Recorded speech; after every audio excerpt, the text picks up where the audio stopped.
Ya estamos en la tertulia capital con don Pedro Esbarz. Muy buenos días, don Pedro. Buenos días. Don Pedro Esbarz, que es presidente del Tribunal de Defensa de la Competencia de Madrid y catedrático de Economía de la Universidad San Pablo CEU. Con don Ignacio Ruiz Jarabo. Buenos días, don Ignacio. Muy buenos días. Don Ignacio Ruiz Jarabo, que es socio director de Carrillo y Ruiz Jarabo Asesores. Y con don José Rafael. Buenos días, don José. Buenos días, Luis Vicente. Que es consultor empresarial. ¿Qué tal el fin de semana? Fenomenal, estupendo. ¿Se manifestaron ustedes o algo? Bueno, Bueno, no, yo eso no lo suelo hacer, ¿no? Se lo dejaste a los comisionistas, ¿no? Tampoco lo vi, he oído algo ahora en la radio. Si quieres, luego lo comentamos. Pues si les parece, pues comentemos algo que es esencial en este programa. Si hay algo que odiamos declaradamente es la simplificación de las cosas, porque los lugares comunes, aquello que sirve para hacer demagogia, y durante el fin de semana hemos asistido a algunas demagogias muy llamativas. Vamos a tomar como referencia a dos voces políticas, la de Alfredo Pérez Rubalcaba y la de Dolores de Cospedal. La derecha pretende exactamente que los trabajadores españoles elijan entre derechos y empleo, y es una elección que no podemos aceptar. Máxime cuando la propuesta de la derecha es lo peor de los dos mundos, es menos derechos y más desempleo. Es una ecuación que no vamos a aceptar, que aparece como una ecuación técnica, pero que es profundamente ideológica. Esto de los buenos y los malos, los de un lado y los del otro, esto ya se acaba. Los empresarios malos, los trabajadores buenos. No, mire usted, si aquí no hay buenos y malos, si aquí lo que hay es gente que quiere ganarse la vida dignamente y tener un puesto de trabajo, hombres y mujeres que quieren tener un puesto de trabajo y sacar adelante a sus familias. Pues miren ustedes, no sé qué pensarán, pero de esto vamos a hablar en la tertulia capital, porque simplificar, pero qué malo es, ¿verdad, don Pedro? sí, ¿Cómo apaga el debate verdadero sobre las cosas? claro, porque la pregunta que hay que hacerse, que tenemos que hacernos todos, es por qué tenemos esta tasa de paro. Primero, todo el mundo la detesta, se horroriza, la rechaza, no queremos que haya paro. Y lo digo porque me he enfrentado con muchas situaciones y recientemente también. Y lo primero que pregunto, si hago esta reforma, ¿habrá que mandar a alguien al paro? Es la primera pregunta, no por nada, sino porque me imagino cómo es la familia, qué pasa con la persona, cómo se siente deprimido. Eso es lo primero que piensa uno. Lo primero que piensa uno. Y entonces visto eso, todos nos debemos preguntar, ¿pero por qué hay tanto parado en España? Y habría que buscar una contestación que no es nada fácil. Estamos intentando una reforma porque algunos creen, el gobierno cree, que cambiando las instituciones laborales habrá más empleo, pero dicen habrá más empleo un poco más allá, pero ahora inmediatamente no. Total, el usar la simplificación, como dices, para resolver un problema que no parece que podamos resolverlo, pues da mucha tristeza porque no es el camino. Y es lo que hemos visto seguramente este fin de semana, ¿no, Ignacio? Sí, más que para resolver el problema es para, digamos, hacer política en relación con el problema, ¿no? Yo creo que la reforma laboral, por enmarcar un poco su objetivo, lo que ha pretendido o lo que pretende es acabar con lo que se ha llamado siempre el paro estructural en España, ¿no? Es decir, recordemos, sí, ahora la tasa de paro y la cifra de parados ahora es dramática, pero recordemos que en los mejores momentos de mayor pujanza de la economía española teníamos una tasa de desempleo más alta que la media de los países de nuestro entorno. Y eso siempre se ha vinculado, insisto, al llamado paro estructural que había en España. Y probablemente hay una coincidencia y un consenso generalizado entre analistas, entre estudiosos, entre instituciones internacionales, etcétera, vinculando ese paro estructural efectivamente a la rigidez de nuestro mercado laboral, infinitamente más rígido que el de los países con los que competíamos, ¿no? Entonces yo creo que ahí es donde hay que situar el objetivo de la reforma. Y por eso hay que estar esperanzador respecto a los objetivos, a los resultados que se consigan. Pero bueno, acabar con una causa del paro estructural no es acabar con el paro, evidentemente. Hay que esperar a que la economía española puje, ¿no? Y desde luego la ecuación del químico Rubalcaba pone de manifiesto eso de derechos, empleo y demás, pone de manifiesto que no sé cómo se aprobaba la carrera de químicas en la época en que la aprobó, porque desde luego parece que las matemáticas no... Contraponer derechos a empleo, claro, empleo no es un derecho. El primer derecho es el derecho al empleo, ahí está, ese es el primero. No se puede contraponer, don José.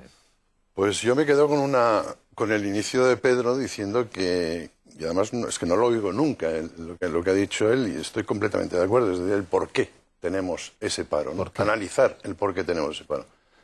Y a mí se me ocurre pues unas cifras que recientemente he podido ver, que son una encuesta, dijésemos, de satisfacción de los empresarios y los trabajadores en Estados Unidos, y que te dice que el 21% de los trabajadores en Estados Unidos se siente completamente, el 21% se siente completamente identificado con los empleadores. El 38% en absoluto están en la zona contraria, y el resto, el 41%, no saben exactamente dónde están, que es peor todavía que estar en los 38%. Entonces yo creo que ahí hay un índice importantísimo para saber qué es lo que está pasando laboralmente. Eso cuando trabajas, porque cuando no trabajas ya el caos es total, ¿no? La verdad, y luego, sí. perdóname, lo que ocurre también es que yo veo un déficit industrial importante, sobre todo en Europa, donde prácticamente ya no se puede fabricar nada porque no hay competitividad con otros países, como estamos viendo, la India, dijésemos Japón, etcétera, y entonces pues hay una desestabilización importante en la que no se puede trabajar para el producto, no se está trabajando para incrementar el Producto Interior Bruto. Es decir, se han encontrado otras fórmulas de supervivencia para la sociedad, que es lo que nos está ocurriendo en Europa. Entonces eso es lo que yo creo que hay que ver, como o reinventamos el negocio en Europa, o seguiremos con deuda y con más deuda y con más deuda, y todo lo que se está haciendo. Es encomiable lo que se está haciendo, pero no es suficiente. Sí, lo estamos viendo en la tertulia Capital. Y quiero proponerles un ejemplo para la reflexión sobre esto de la reinvención que propone don José Rafael, lo ocurrido este fin de semana en Suiza, donde en un referéndum los ciudadanos han optado por decir no a 2 semanas más de vacaciones pagadas, porque interpretan que eso podría hacer daño a la economía del país. Se sienten perfectamente vinculados a la marcha de su país y deciden que no van. La democracia se aprende y el mercado se aprende. Si comparamos España con Argentina, se ve que nosotros españoles, pese a Rubalcabas y otros, pues sabemos que hay determinadas cosas que no se pueden hacer porque empeoran la situación, aunque en apariencia puedan mejorarla. Y a medida que uno va adquiriendo experiencia en los países, en cómo se vota y cómo funciona la economía, entonces en esa medida la gente deja de aceptar medidas populistas. Y el caso de Suiza es muy claro. En el fondo es una cuestión de incentivos. Imaginemos que en vez de darnos vacaciones pagadas, nos pagaran el sueldo como si no tuviésemos vacaciones y las que tomáramos las fuesen descontando. Eso ha pasado en el Japón. Y al principio pues podría parecer que es lo mismo. Me pagan un mes de vacaciones y ese mes me lo entregan y si yo lo tomo entero me lo van descontando. Pero eso es una cuestión de incentivo. Es decir, creo que habría mucha gente que no tomaría las vacaciones enteras si el sistema fuese de si no las tomas se las pago. Y la idea es esa.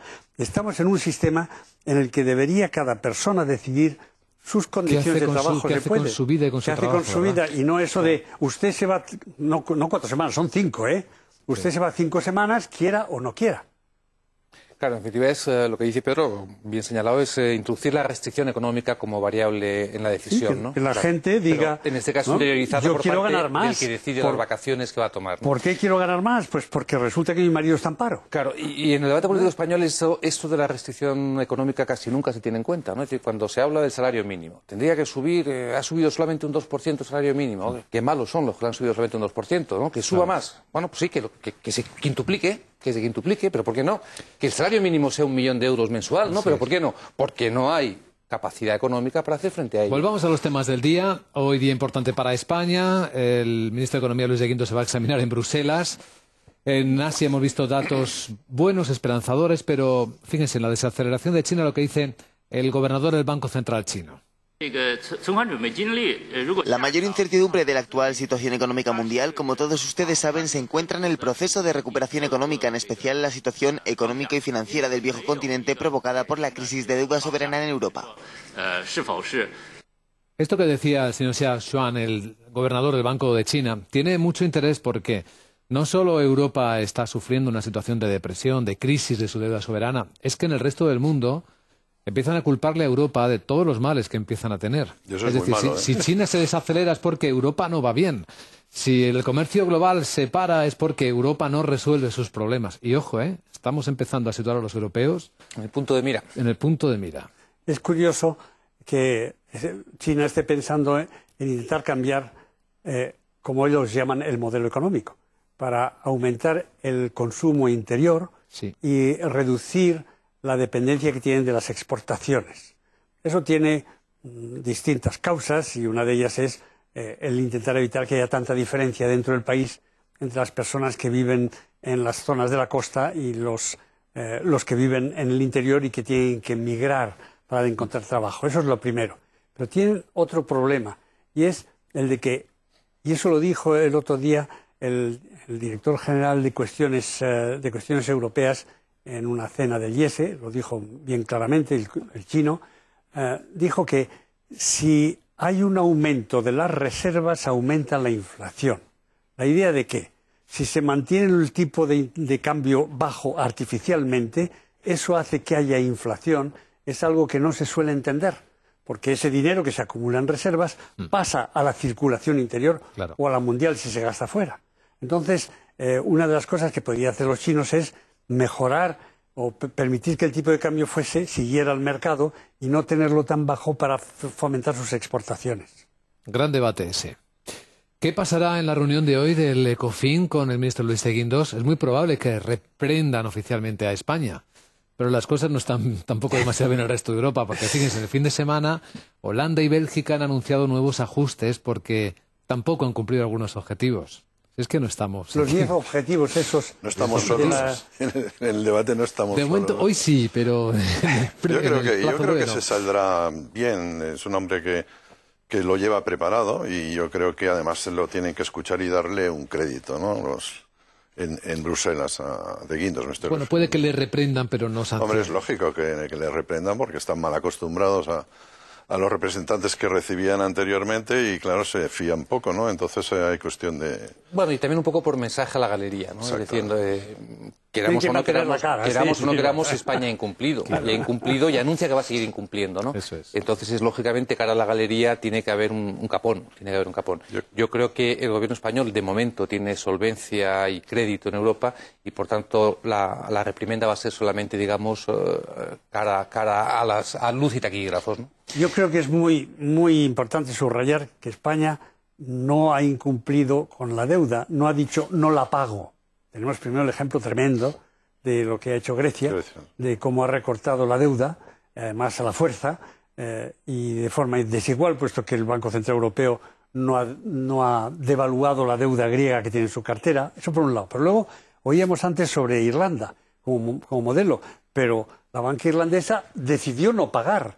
Claro, si yo soy un deudor y decido no pagar, pues sí, las cosas se me aligeran, me van mejor, sí. Nosotros los españoles ni vamos a decidir no pagar, ni lo hemos hecho. Y además no lo hemos hecho, puestos a mirar hacia atrás, desde 1902. Los españoles pagamos la deuda extranjera religiosamente. Guerra civil, Franco, democracia, lo que sea. En todos los casos, siempre se ha pagado. Y nosotros la pagamos, claro. Si uno tiene una deuda grandísima y decide, pues mire, señor banquero, no se la pienso pagar y ahora, ¿cómo respiro? Porque tengo más dinero en el bolsillo. Eso es lo que ha hecho Grecia y es lo que ha hecho Irlanda. Y claro, se facilitan las cosas. Nosotros deberíamos mantenernos en el camino recto porque así tendremos el buen nombre que nos merecemos. Lo que pasa es que para eso está bien el tema de la deuda, pero la deuda es la manifestación del problema, ¿no? Es decir, el problema no es la deuda es su consecuencia. El problema realmente está en el modelo económico y en la gestión por parte de las autoridades económicas, ¿no? Y ahí es donde España tiene la lección todavía pendiente de hacer. Y yo insisto que no hemos cumplido en el 2011, hemos tenido nada menos que una desviación de un 40% sobre el déficit que habíamos tenido y este incumplimiento, ese déficit excesivo que hemos tenido, mantenemos públicamente, y así será, que lo vamos a seguir incumpliendo en el 2012. ¿Cuántas empresas públicas autonómicas hay en España, me decías antes? Rafael Pampillón lo ha dicho, 2.300. ¿no? 2.300, dramático, ¿eh? Que no da ni una de ellas un solo euro de beneficio, ¿no? Pues yo creo que no. Habrá alguna excepción, seguramente. Habrá, pero... 2.000 y pico, sí. Hay muchas invercarias ahí, muchas invercarias. Bueno, y después están los servicios como el metro, en el que el usuario no llega a pagar el 40% del billete, están las universidades, en las que, bueno, allí el desfalco es todavía mucho mayor. Es decir, hay toda una serie de empresas o instituciones públicas que no se sostienen con sus ingresos cuando deberían poder hacerlo. Además, muy brevemente decir que este crecimiento incontrolado, desmesurado y desproporcionado del sector público autonómico, el sector público empresarial autonómico, no solamente tiene de malo que haya sido un crecimiento desmesurado o elefantiásico y demás, sino que además se ha utilizado la empresa pública como vehículo para aumentarlo en una vía escapista al control de los órganos de control. Es decir, que claro, la empresa pública permite hacer cosas que un organismo autónomo no puede hacer y esta a su vez cosas que lo que es administración pública no puede hacer.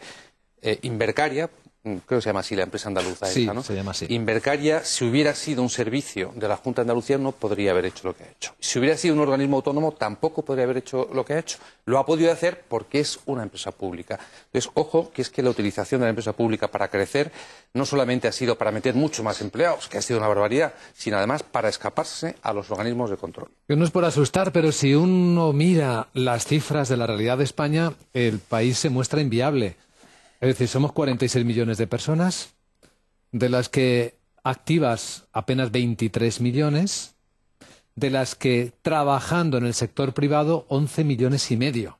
Es decir, esas 11 millones y medio de personas del sector privado son las que sostienen a los pensionistas, a los 5 millones de desempleados, a los funcionarios y al resto del país, a los inactivos. Total, hay que reducir las vacaciones, ¿no? No sé cómo lo ven ustedes. Hay que trabajar más. Yo no sé si reducir las vacaciones, pero cada persona en el sector privado está sosteniendo y cuatro. Lo malo es que el medir la productividad en un país que no es industrial cada vez es más difícil, porque antes, cuando hay una gran actividad industrial, pues tú tienes muchos más medios para ver la productividad.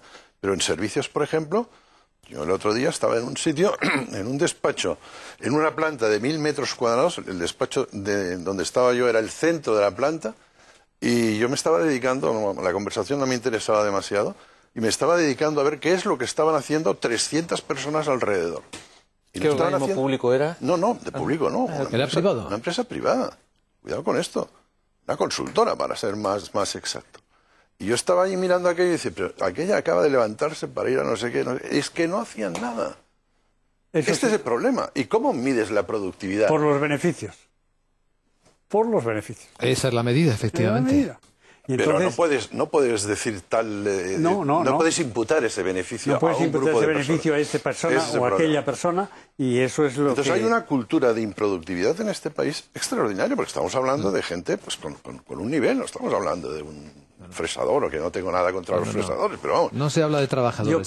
Yo te voy a llevar a alguna consultora donde echan humo. Sí, pero a lo mejor no los que están allí, precisamente los que están en casa del cliente echan el humo, pero los que están allí, que son los burócratas que les impiden. El staff, ¿no? El staff, eso es tremendo, ¿no? ¿Cómo se cambia eso? Efectivamente. Si con 5 millones de desempleados no se ha logrado cambiar, ¿cómo se cambia? Es un problema cultural, Luis Vicente, es un problema cultural de las personas. No está preparado el español cuando sale de su seno familiar, va al colegio, va a la universidad, termina en una escuela de negocios. ¿En el propio colegio es así esto? No, a mí me da la impresión de que con esta crisis hasta ha sido una lección. No hay que subvalorar lo que ha hecho esta crisis para todos nosotros. Está haciendo, ¿no? Presente. Está enfrentándonos con la realidad de una manera que no era así antes.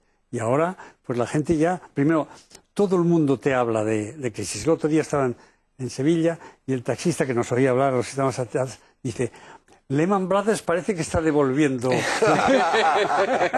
luego me preguntó, ¿y esto de la subprime qué es? En vez de hablar de fútbol. Pero es que el taxista escucha la tertulia capital todos los días. Seguramente. Hoy con don Pedro Esbar, con don Ignacio Ruiz Jarabo y con don José Rafael comentando los asuntos de la actualidad. Gracias, amigos. Seguimos trabajando. Que tengan un buen día. Muy bien. Gracias igualmente.